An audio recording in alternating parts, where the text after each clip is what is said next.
Welcome to the Sports Innovation Institute podcast, located inside the School of Health and Human Sciences at IUPUI in Indianapolis, Indiana. I'm your host, Travis Smith, a proud sport management alum, adjunct faculty member, and associate editor of the Sports Innovation Journal here at IUPUI. On this podcast, we look to highlight the innovative practitioners and scholars in sports to learn and think the future of the industry together. Thanks for listening to the Sports Innovation Institute podcast.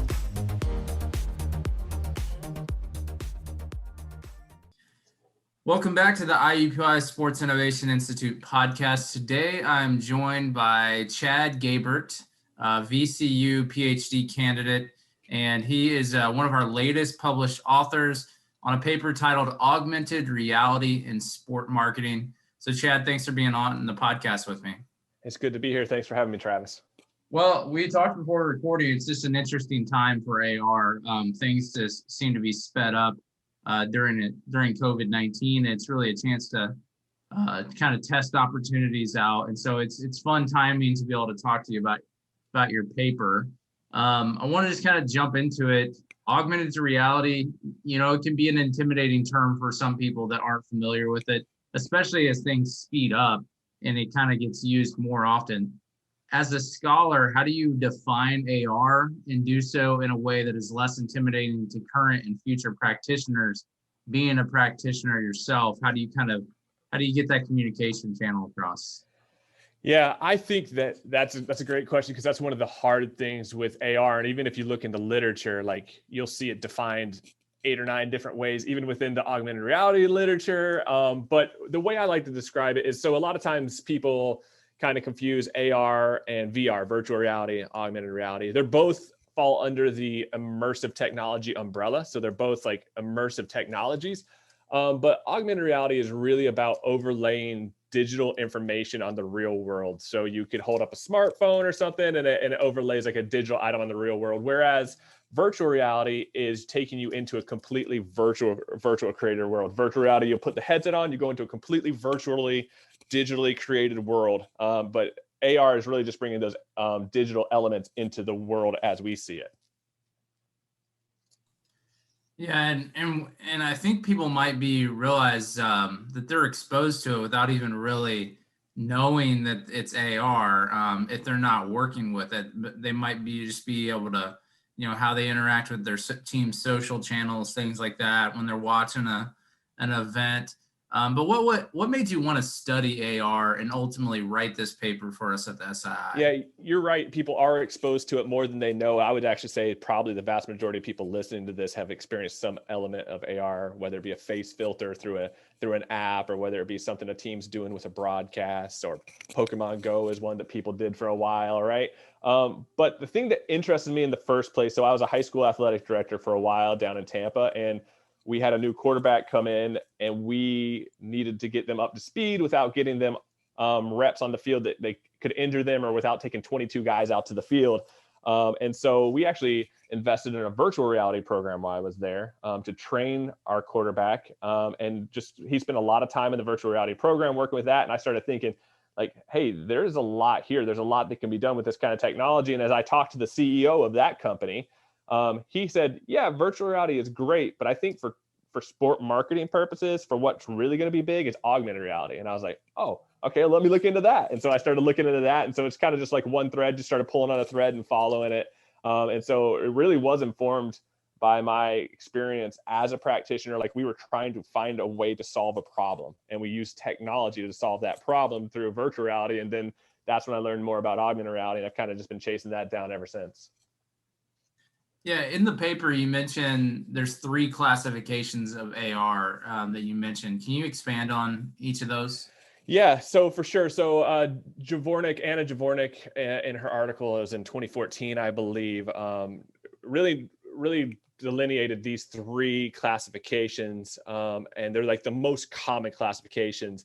And there is some overlap between the classifications. Like, sometimes an AR element can do multiple things at once, but really you're trying to just go through these 3 classifications. So you have the advertising and promotion classification. And so that's like a gamification type of thing. Advertising and promotion, college football and playoffs, and Nike did a promotion where they worked together at the college football playoff to have a place where you could scan items and you could unlock prizes and things like that. And so that was kind of an advertising promotion use there. And then you have product management. And one of the product management ways to be used is you actually like are managing a product. So like there was a virtual try-on that Major League Baseball did at the All-Star game where fans could virtually have an AR jersey placed on them, and then they could go purchase that item. They get a picture of it, and if they liked it, they could go purchase that item in store. Sometimes too, the things that you're managing as a product for product management are the athletes themselves. So we saw the Dallas Cowboys use the Pose with the Pros AR thing that was something like 50 million impressions in their first weekend, where you could get in a picture, you could stand there, and then the players would be around you in AR, and you could take a picture with it.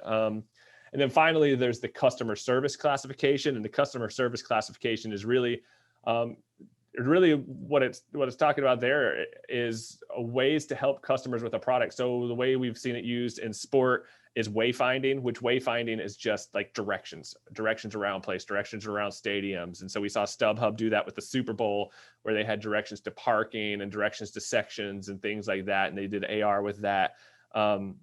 And they saw that their app engagement doubled after they put that AR element in there. And so the customer service piece is just really trying to help the customer understand what's going on. So you might walk into a venue and not know, I'm in section 126. Where's that? I can hold up my phone, AR, it shows me the sections, and then I can go from there. And so that's kind of where those three classifications fall. Yeah. And, I kind of feel like I've experienced each of those that you talked about when I read through the paper. And the cool thing is you have pictures of these examples in the paper as well, so people can just kind of engage with them and see. Like the Cowboys one was really cool, being able to see the mirrored poses. And you mentioned Pokemon Go was a pretty big fad for a while, and I think it caught a lot of people because, for those that aren't aware of it, it basically, you traveled around in real life and you saw these things. And then I read about your example about the college football playoff in Nike, and it seems like that's probably going to become normal now for major sports cities that host events, to be able to include that, where you can get them to go all over your city and engage. Do you think that's something that sticks around as a main thing?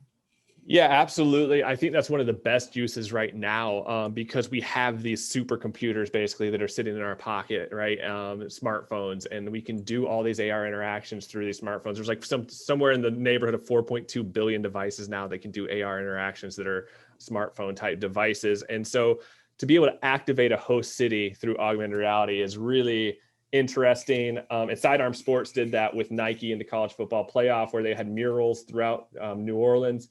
And so people actually had to go to those murals and the sections that they required them to go to, and they had to scan those things there, and then they had to go redeem it at a specific. It was for some Air Force Ones that were branded for the teams that were in the college football playoffs, and then they had to go redeem their opportunity to purchase those Air Force Ones at a certain shoe store in New Orleans. And so they really kind of were able to manipulate where fans moved about the city and points of interest about the city. And so you could definitely see that being used in the future. Like, hey, I want them to go into this store. I want them to go to this sponsor's location, right? And so you can see that being used in the future, where they can say, hey, we're going to have this scavenger hunt, and they can kind of move people around a host city of a big event. And I think that'll be a really beneficial use of AR for sure. Well, being here in Indianapolis, we're known to host major sporting events, and we're a city that is very accessible to downtown. You can literally walk anywhere. That was one of the best things about having the Super Bowl here in 2012, is, for one, the weather held up, where it was unusually warm in February for Indianapolis, but you could literally walk all over downtown. And that was what really has drawn more sports to Indianapolis, most likely. What I think is going to be something that'll be telling is will cities actually put AR in the bid to host events, and kind of look at the cities that they're bidding for and say, here's how we would use augmented reality in your city, and for the people making those decisions to be able to see it, of what a city has to offer. Do you think that will be part of the bidding process in the future? Yeah, it really could be, because, you have stakeholders in each city that they really want to know, what are we getting out of hosting this event? Because there's a lot of times there's that discussion about are we even financially making out hosting an event, or are we going to lose? And so to be able to say, hey, we can move people in this direction, and to have a walkable city like Indianapolis is a huge advantage for this kind of thing, because there's some cities that are not walkable, and so they don't lend themselves as well to this kind of technology for scavenger hunt, advertising promotion purposes.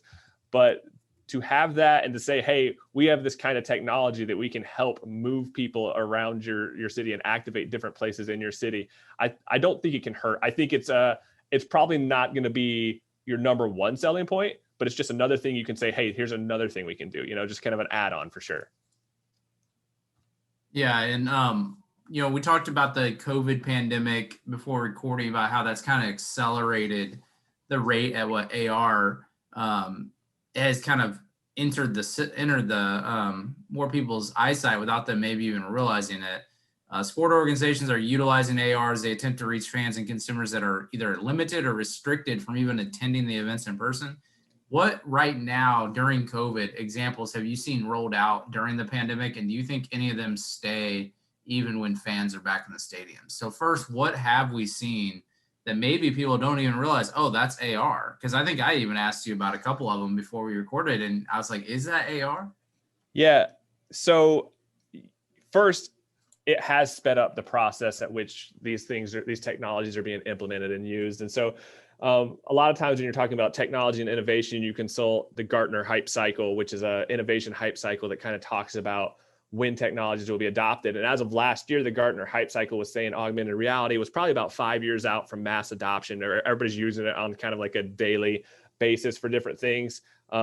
People are using it now, but it was probably 5 years out. But I think that I would be interested to see what Gartner says now that the pandemic has happened, because I think that has accelerated that timeline for sure.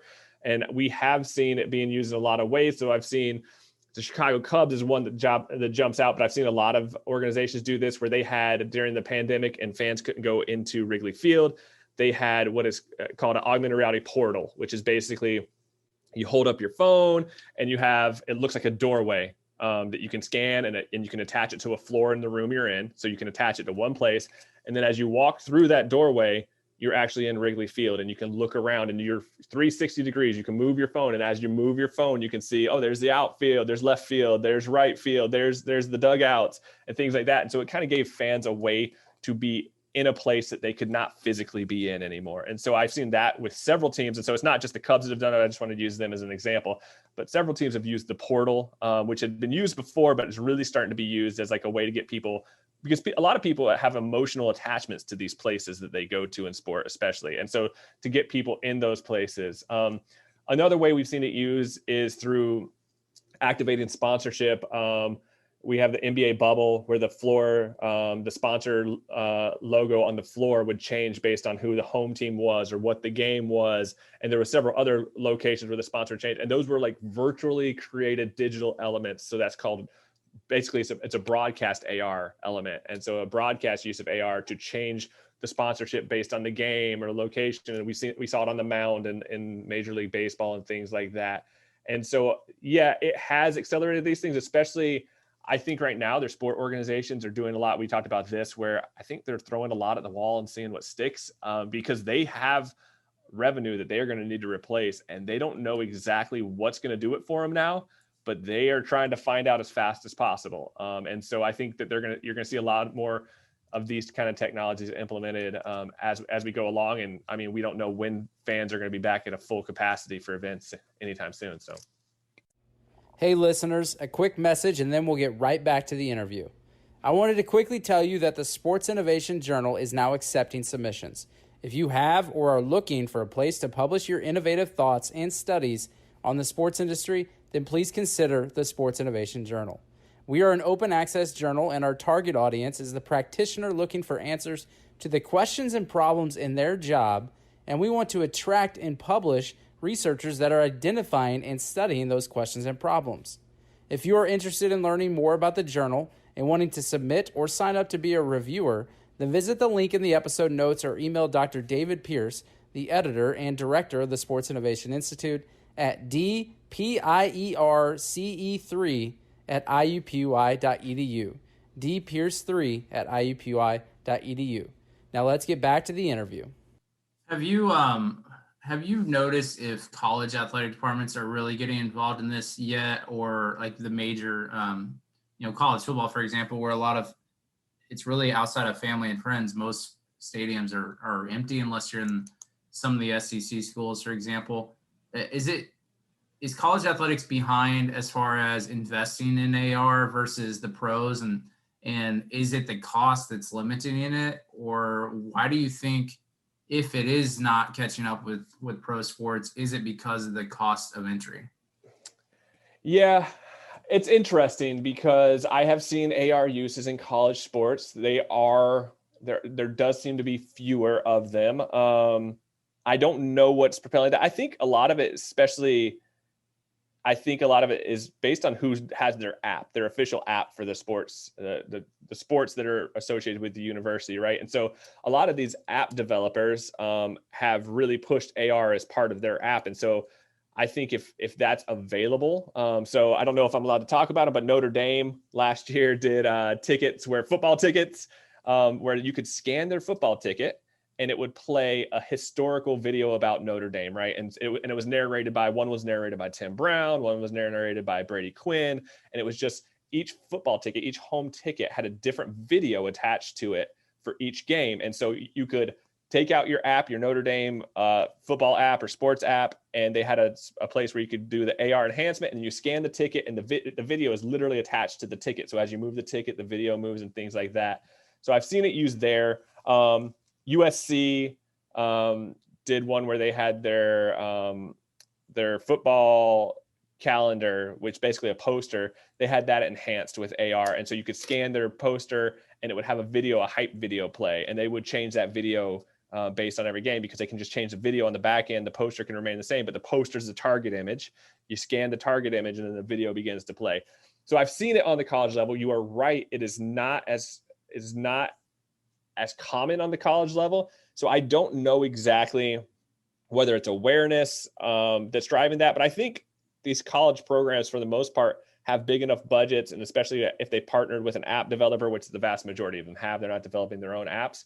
Most of these app developers now are having these things. And so it might just be a thing where they're just a little touch behind, and they realize like, hey, we can get these things in here, and we can get fans to interact with products, or just gives fans a little something to entertain, a little eye candy for the game day or something like that, even if it doesn't really have much of a other purpose than that. But I think it'll be picked up more heavily in the coming years for sure by colleges. Yeah, because I think college athletic departments do a phenomenal job with their social communication and things, but it seems like the AR is probably next on the horizon, which maybe it's because, they rely on a lot of entry-level workers for this stuff. So that kind of leads me to one of my final questions is, how do you think how would you assess how it's taught in sport management programs right now at a large scale, if you've studied that or have any opinions on that? And then how do you think it should be taught in the future so that new practitioners actually know what they're getting into and what they could do with AR? Is it even being taught? And if not, how do we get it ingrained into the curriculum? So I don't think it specifically is being taught. I think the opportunity is there. And I think there are definitely people touching on it. I think some people in sport management might be touching on it without even knowing specifically it's AR. I mean, they might be like, hey, look at this activation, look at this thing that they did, and not specifically teaching AR there. I think there's opportunity. I don't think it has to be its own class. As a technology, I believe that augmented reality is better as a complementary technology anyway. Like it should not take the place of a sporting event, whereas virtual reality is a standalone thing. You go into a virtual reality environment. But so I think it's a complementary thing. So I don't know that it warrants its own class or anything like that, but there are a lot of sport management programs that have innovation classes, right? And I think it definitely is a fit there. I think it's definitely a fit there to touch on and go through. And the thing people don't realize is there's a lot of free development software that if you know how to use Photoshop or InDesign or some of those things, that you can start developing AR activations. Like with some of these, there's a program called Spark AR that is free. You download it on your desktop and you can work through it there. And so I think there's an opportunity to, in sport management programs, give people assignments and say, hey, make one of these as if you were making it for the university athletic department. Like, what would you want to show? Would you want to give fans a look inside the locker room after a big win through like an AR portal? Or would you want to give fans the ability to have wayfinding around the stadium? Like, hey, where's the concessions? Where's the nearest bathroom? Let me hold up my phone and see like where it's marked out there. And so I think there's an opportunity in sport management to give these questions to students and let them solve it a little bit, because I think that's where some of the best learning comes from, is from peer learning and from students coming up with ideas. Because a lot of times in classrooms when I talk about AR, and so I'll go guest lecture at places for AR, and I think that's a lot of times how it's being taught. But I'll go guest lecture at places, and the students I talk to will come up with an idea or a thought that I've never thought about and I haven't seen used. And I'm like, that's a great idea. There should definitely be that. And so I think that there's an opportunity in sport management classes to like have assignments that utilize this kind of technology, and then just kind of let the creativity take over for the students. And I think a lot of times those kind of projects could be surprising in how the project is tackled from different angles and from innovative ideas and creative standpoints, for sure. So I think there's opportunity to definitely move it into innovation classes. I think there's enough innovation classes out there, and I think it is something that should be talked about, and probably will be talked about more in the future, because it's going to be kind of become ubiquitous with how we interact with a lot of products, for sure. Yeah, it seems like it's an opportunity to let them kind of use their imagination of, even if they can tap into what the problem or constraints are in the customer user experience. I don't think college students are going to be too shy about sharing why they don't attend an event, or what the bad parts of attending an event are, the pain points, and then maybe they can come up with ways to solve it. Because most of your traditional age college students have had technology around since they were born. And so they're really one of the first groups that have been exposed to this their whole life. So it just seems like a great opportunity. Thinking back, when I was an undergrad at IUPI in sport management, that would be a really cool project to do for a class. But like you said, it doesn't need to be a standalone class, because it should be a complement. And that leads me to your recommendations in the paper. You kind of touched on the first one, that it should be a complement. AR activation should be a complement to the sport product. What are some of your other recommendations that you list in the paper for implementing AR?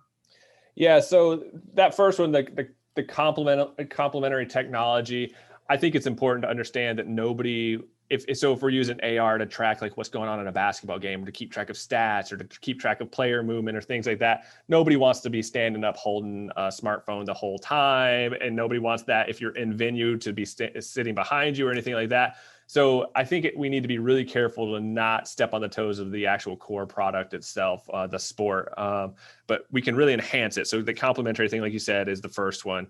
And then I think it's really important to focus on visual appeal. And as we look at like what resonates, design, web design, social media design, and when we look at even like technology design, what resonates with people is visual appeal. Like, people want products. Sometimes people will buy a product just because the packaging looks nicer than another comparable product, right? And so visual appeal is really important. And so we found that looking through AR interactions, visual appeal is really important. You could have an AR interaction that you think is really interesting or solves an interesting problem, but if the graphics are not good, or if it's not believable, or if it's not well designed from the visual aspect, people are not going to interact with it, or they're going to get tired of it and turn it off. And so visual appeal, I think, is something that people really need to spend a lot of time on when they're developing AR products, because you can have the greatest idea ever, but if it doesn't look good, people aren't interested. And so that's a really important one, probably the most important, honestly. And then really focus on immersion. And immersion is the idea, just to put it in layman's terms, immersion is basically the idea that when you're interacting with AR or VR, but then for this purpose is AR, when you're interacting, you feel like drawn into what you're doing. You feel a part of what you're doing. So I think Pokemon Go did a good job with that. They did such a good job that they had to start putting warnings on, like, hey, look around your environment while you're walking around. Like, people were so immersed, they were like walking into things or walking into dangerous situations. So immersion is really important. And so to allow your fans or consumers to really like feel like it's a realistic, and that part of that's visual appeal too, like how good does it look will help with immersion. But they can realistically interact with it and manipulate it. And so I think those are the three really key things it's a complementary technology, visual appeal is really important, and it needs to be immersive. It needs to have like something that draws people into it. Yeah, and so that's a great way to end it. I think my last thing I'd like to ask you is, imagine that you're answering this to a new practitioner or someone in charge of a sport management, as a practitioner that oversees a staff that has not yet gotten in or adopted AR. What is that first step besides listening to this episode and reading your paper? What can they do to kind of get just a taste of AR and try and learn more about it so that they can kind of trust its results? Yeah, that's interesting because it always the first step it almost always revolves around somebody in the room of decision makers having had some sort of interaction with it. Because AR, the thing that's most powerful about AR, and when I go speak to classes or when I speak to my class about it, I always have something they can interact with, like an AR interaction they can interact with themselves, because you can see images of it or you can hear people talk about it. But it's so much more powerful when you actually experience it yourself. You're like, oh, I get it. Like that's usually like the response most people have when they actually interact with an AR like, oh, okay, I get why this is like interesting to people. So usually the way that people implement it for the first time is they've had an experience with it on some other platform, whether it be a face filter or Pokemon Go, like we talked about, or any other AR. They saw like, oh, this is really cool. So-and-so did this. This is interesting. And then it becomes a conversation there, because I think the biggest barrier is people talking about it as like an abstract concept and not actually having experienced it. Experiencing it is a big step. So I would say somebody in the room usually has to be interested in it. Other than that, I would seek out resources. There's a ton of posts on social media with AR. There's a ton of articles that have come out recently, especially about broadcast AR. And so I would kind of do a little bit of research there and say, for my organization, for my team, what is our best fit? Because there's a lot of different uses. There's a lot of different technologies. There's a lot of different hardware or software. And so what makes the most sense for us? And then try something easy to start with. Try rolling out something easy. Like, don't go for like the most complicated project right away, and see, like, does this resonate with our people, with our consumer base? Is this something that people want more of? Or not, and then kind of step into it slowly and figure it out there. It's always best, like there are some people there are obviously a lot of people out there, app developers, who have a lot more experience with this. And so if no need to reinvent the wheel, if you can find people that know how to do these things and can implement these things, you give them an idea and they can make it come to life, that's going to be helpful. But yeah, I think experience with AR is one of the best entry points into it. Is people get experience with it and they go, okay, I want to try some more of that, or I want to try something different, or here's an idea. Well, when we talk about it, it reminds me of the early stages of sports analytics. Very seemed intimidating. Oh, I have to have a background in statistics or things like that. And now it's become more mainstream and accepted. I think AR, after COVID-19, what we've seen with the NBA bubble and the Major League Baseball, that I think it's just going to be spoken about more. And then now you're going to have people probably at conferences and stuff try and explain why they use these and how it performed from an ad space. It just seems like it's the best timing to be able to study it and get it accepted. So, Chad, I want to thank you just for being on the IUPUI Sports Innovation Institute podcast. We're happy you wrote the paper and happy to publish it. Yeah, thanks for having me. It was a fun conversation.